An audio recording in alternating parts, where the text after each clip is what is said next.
Hi what's up guys, this is Aditi Pandey. Welcome to IAS point.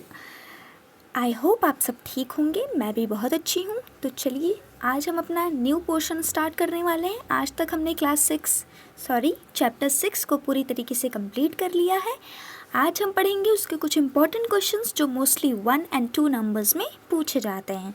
ठीक है, तो देखते हैं कि कौन कौन से इंपॉर्टेंट क्वेश्चन है। सबसे पहला क्वेश्चन क्या है, भू आकृतिक प्रक्रियाओं को स्पष्ट करिए। ठीक है, तो जैसा कि आप सब जानते हैं कि चैप्टर का जो मेन टॉपिक है वो ही ये है कि भू आकृतिक प्रक्रियाएं।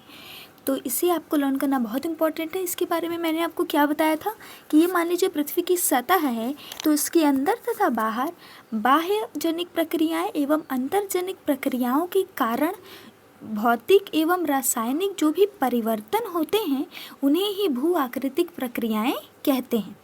ठीक है, तो इसे आप थोड़ा सा अच्छे से प्रोसाइज करके लिखेंगे। क्या लिखेंगे आप, धरातल के पदार्थों पर अंतःजनिक व बाह्यजनिक बलों द्वारा भौतिक दबाव व रासायनिक क्रियाओं के कारण भूतल में परिवर्तन करने वाली क्रियाओं को भू आकृतिक प्रक्रियाएं कहते हैं।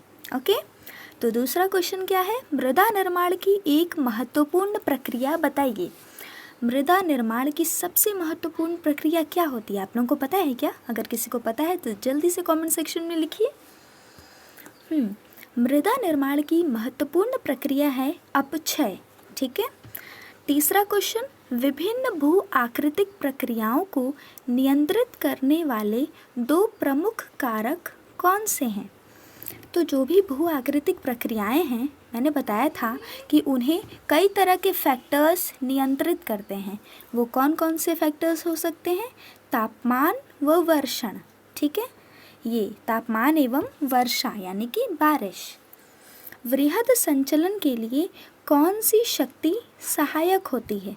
बताइए, वृहद जो संचलन है उसके लिए कौन सी शक्तियाँ सहायक होती हैं? तो उसके लिए ग्रेविटेशनल फोर्स यानी कि गुरुत्वाकर्षण शक्ति सहायक होती है।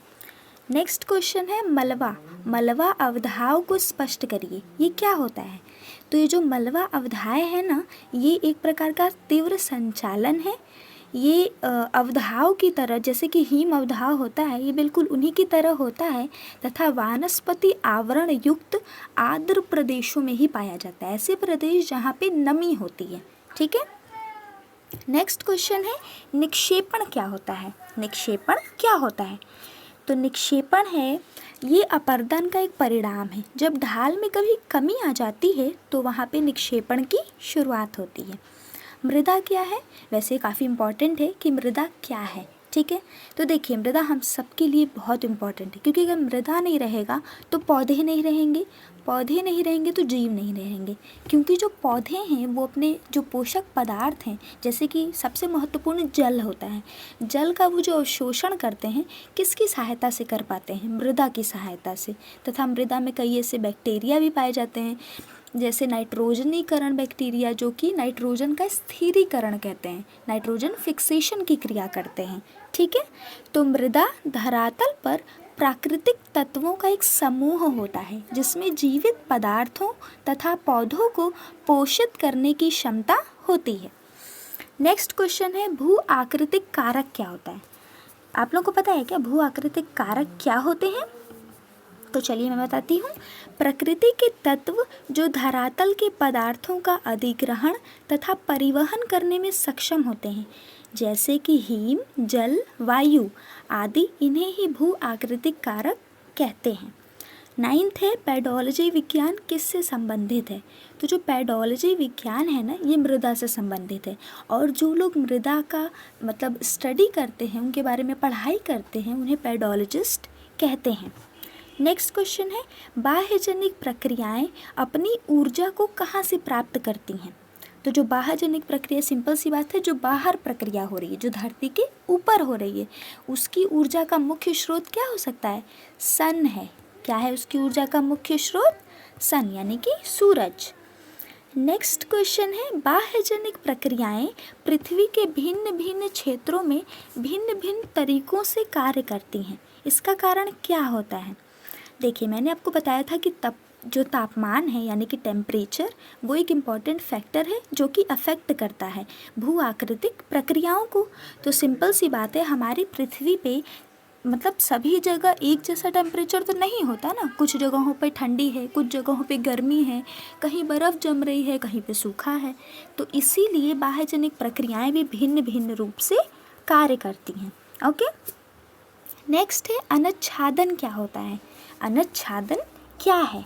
तो विभिन्न बाह्यजनिक भू आकृतिक प्रक्रियाएं जैसे कि अपक्षय, वृहत क्षरण, संचलन, अपर्दन, परिवहन आदि के कारण, ठीक है, विभिन्न बाह्यजनिक भू आकृतिक प्रक्रियाएं, यानी जो बाह्यजनिक जितनी भी विभिन्न प्रक्रियाएं होती हैं, कौन कौन सी, जैसे कि वृहत क्षरण, संचलन, परिवहन इत्यादि, इन्हीं प्रक्रियाओं के कारण परिक्षेपण होता है।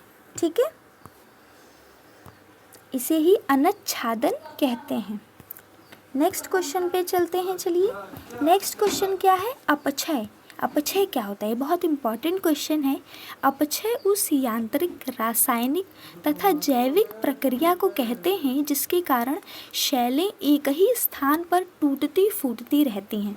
जैसे मैंने बताया था कि अपक्षय मतलब होता है विघटित होना, यानी कि दूर होना, अलग होना, क्षय होना उस चीज़ का। ठीक है, तो अपक्षय एक यांत्रिक, रासायनिक तथा जैविक, क्योंकि ये तीनों तरीके से हो सकती है, तो ये यांत्रिक, रासायनिक तथा जैविक प्रक्रिया है जिसके कारण शैलें एक ही स्थान पर टूटती या फूटती हैं। अब हम पढ़ेंगे रासायनिक अपक्षय क्या होता है। तो रासायनिक अपक्षय को एक उदाहरण से समझा जा सकता है। मान लीजिए नमक की एक डली को आर्द्र स्थान पर रखने से वो गलकर कुछ दिनों में ख़त्म हो जाती है। लोहे को खुले स्थान पर रख दे तो जंग लग जाता है और धीरे धीरे नष्ट हो जाता है। तो ये क्षय की प्रक्रिया हो रही है ना। जैसे मैंने आप लोगों को बताया था पिछली क्लास में कि जो लोहा है उसे हम बाहर रखते हैं तो उसमें जंग क्यों लगता है? क्योंकि ऑक्सीकरण की प्रक्रिया होती है, ऑक्सीडेशन होता है। ठीक है, जिसके कारण जंग लगता है और लोहे का क्षय होता है। यदि कपूर को आप पंखे के नीचे रख दें तो थोड़ी देर में हवा हो जाता है ना, तो वो भी एक प्रकार का अपक्षय होता है क्योंकि क्षय हो रहा है, ख़त्म हो रहा है, समाप्त हो रहा है। ठीक है, नमक का गलना, लोहे में जंग लगना, मुख्यतः ये ही रासायनिक क्रियाएं हैं। यह प्रक्रिया चट्टानों के साथ भी होती है और परंतु चट्टान काफ़ी कठोर है इसलिए उनके साथ काफ़ी धीरे धीरे होती है। ठीक है, तो इसे हम रासायनिक अपक्षय कहते हैं। अपक्षय प्रक्रिया का महत्व क्या होता है? चट्टान छोटे टुकड़ों में बंटकर मृदा के निर्माण में सहायक होता है। यदि क्षय नहीं होगा तो एक बड़ा सा पहाड़ छोटे छोटे टुकड़ों में कैसे बटेगा, और वो नहीं बटेगा तो मिट्टी का निर्माण भी नहीं हो पाएगा। अपक्षय चट्टानों में मूल्यवान खनिज भी पाए जाते हैं जैसे कि लोहा, मैग्नीज, तांबा इत्यादि। ठीक है, नेक्स्ट वृहत संचलन क्या है? शैलों को मलबा छोटे या बड़े रूप में गुरुत्वाकर्षण बल के कारण ढाल के सहारे मंद या तीव्र गति से स्थानांतरित होता है, तो इसे वृहत संचलन कहते हैं। जैसे शैलों का जो मलबा होता है वो छोटे या बड़े रूप में, मान लीजिए अगर बहुत बड़ा है तो सरकेगा ना कहीं जाएगा गुरुत्वाकर्षण बल के कारण, तो वो कभी धीरे या फिर कभी तीव्र गति के कारण स्थानांतरित होता है। वो जो स्थानांतरण की प्रक्रिया है उसे ही वृहत संचलन कहते हैं। नेक्स्ट है अपर्दन की प्रक्रिया से क्या तात्पर्य है? प्रवाहित जल हो गया, मान लीजिए वायु, लहरों, धाराओं द्वारा शैल जब कट कर खुरचना एवं उससे प्राप्त मलबे या अवसाद को एक जगह से दूसरी जगह पे जब जाते हैं तो उसे ही अपर्दन कहते हैं। जैसे मृदा ही हो गई, मान लीजिए कोई नदी के किनारे जो बालू इकट्ठा होता है वो क्यों इकट्ठा होता है? अपर्दन की क्रिया के कारण ही होता है ना, क्योंकि वो जल बहा के एक जगह से दूसरी जगह पर ले जाता है। ठीक है, तल संतुलन किसे कहते हैं? प्रकृति ने धरातल पर कहीं ऊंचे पहाड़ और कहीं पर बहुत गहरी घाटियां बनाई हैं। अपर्दन के विभिन्न कारकों के माध्यम से उच्चावच के मध्य इस अंतर को कम करने को ही तल संतुलन कहते हैं। जैसे मैंने आपको बताया कि पृथ्वी का जो मतलब पूरा पृथ्वी है वो मतलब हर तरह से समतल तो नहीं है ना, ऊबड़ खाबड़ संरचना है। क्यों है? क्योंकि कहीं बहुत गहरी खाई मौजूद है तो कहीं पे बहुत ऊंचे ऊंचे पहाड़ हैं, इसीलिए एक समतलता नहीं है। अपर्दन के विभिन्न कारकों के माध्यम से उच्चावच के मध्य ये जो अंतर है ना, इस अंतर को जब हम कम करते हैं तो इसे ही तल संतुलन से आप समझ सकते हैं कि तल को संतुलित करना। ठीक है, तो आज हम यहीं पे अपना क्लास स्टॉप कर रहे हैं, कल हम इसके आगे से कंटिन्यू करेंगे। अच्छा सुनिए, अब आपने इतना देख लिया है तो प्लीज़ अगर आपको वीडियो अच्छी लगी हो तो इसे लाइक कर दीजिए और चैनल को सब्सक्राइब कर दीजिए ताकि जो नेक्स्ट वीडियो आए उसकी नोटिफिकेशंस आपको पहले मिल जाए। ओके, और take care of your self, bye bye. और हाँ, अच्छे से पढ़िए।